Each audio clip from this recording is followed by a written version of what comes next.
कर्मण्यवाधिकारस्ते माँ फलेषु कदाचन। एक जीवंत किस्सा सुनाता हूँ। किसी गांव में एक टीचर रहा करते थे, काफ़ी ईश्वर भक्त थे और गांव में उनकी नई नई नौकरी लगी थी और घर से गांव कर तकरीबन 10 किलोमीटर दूर था।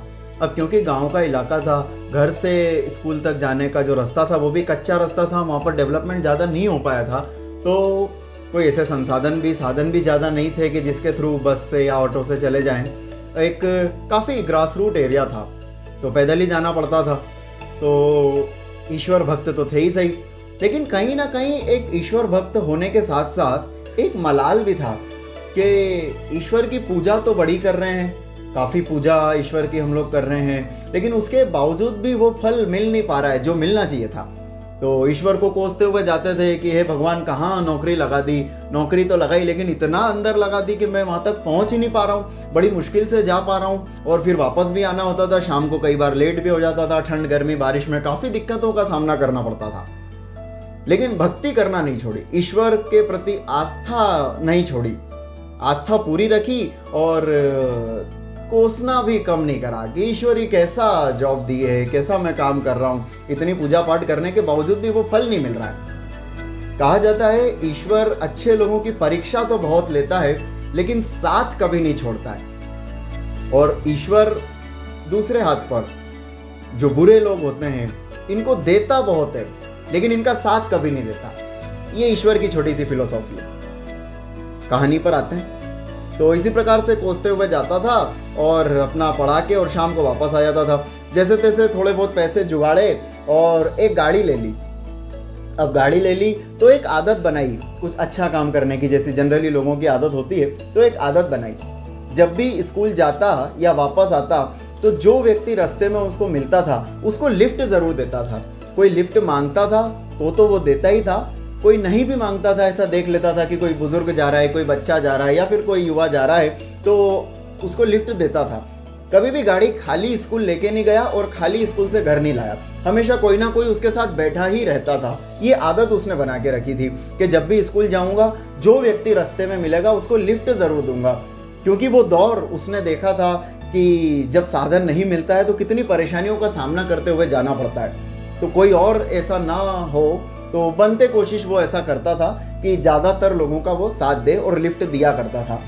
अब हर बार की तरह एक दिन वो स्कूल से घर आ रहा था और एक व्यक्ति उसको रास्ते में पैदल जाते हुए मिला।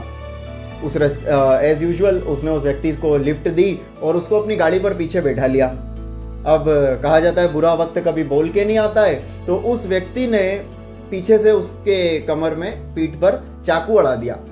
जो व्यक्ति को उसने लिफ्ट दी थी उस व्यक्ति ने उसकी पीठ पर चाकू अड़ा दिया, उस मास्टर की। अब उसने कहा, जो गुंडा था उसने बोला कि अब गाड़ी मैं लेके जाऊंगा और आप पैदल जाओगे, ये गाड़ी अब मुझे दो आप, ऐसा उसको धमकी दी और चाकू पीछे से अड़ा दिया। उस व्यक्ति ने उस गुंडे को बोला, उस डाकू को बोला कि बेशक तुम मेरी गाड़ी ले जाना चाहते हो ले जाओ, लेकिन इस बात का जिक्र किसी से मत करना कि तुमने ये गाड़ी यहाँ से लूटी है, यहाँ से मुझसे चुराई है, और इस बात का जिक्र मैं भी किसी से नहीं करूँगा। तो उस डाकू ने बोला कि मैं तो बेशक ये जिक्र नहीं करूँगा कि मैंने तुमसे ये गाड़ी यहाँ पर सुनसान इलाके में लूटी है, लेकिन तुम ऐसा क्यों कह रहे हो? उस व्यक्ति का जवाब बड़ा रोचक था।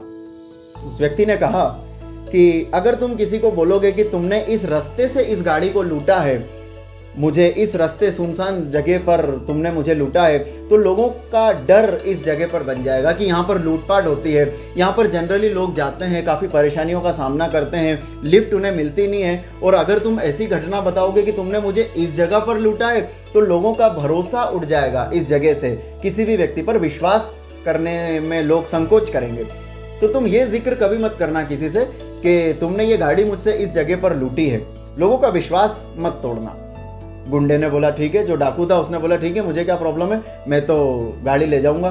और बात तो अच्छी लगी, लेकिन उसने अंदर, जो डाकू था उसने मन ही मन ये भी सोचा कि यार व्यक्ति तो अच्छा लग रहा है और दिल का साफ भी लग रहा है, और अगर इसको लूटना वैसे तो गलत है, लेकिन अगर नहीं लूटेंगे तो अपना घर कैसे चलेगा।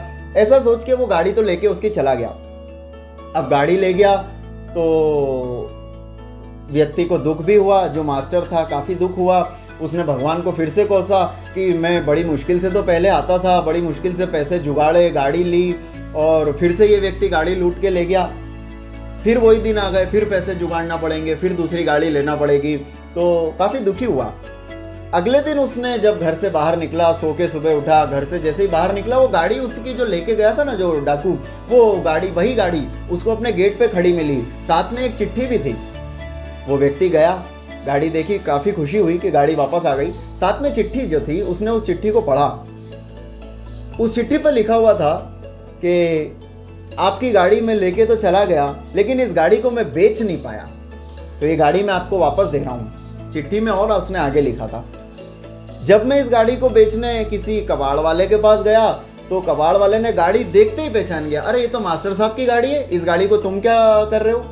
तो कहीं वहाँ मुझे झूठ बोलना पड़ा उस डाकू को, कि झूठ बोलना पड़ा कि अरे मास्टर साहब ने मुझे किसी काम के लिए दिए, इसलिए मैं यहाँ आया हूँ। फिर सोचा कि किसी दुकान वाले को गाड़ी बेच दूँ।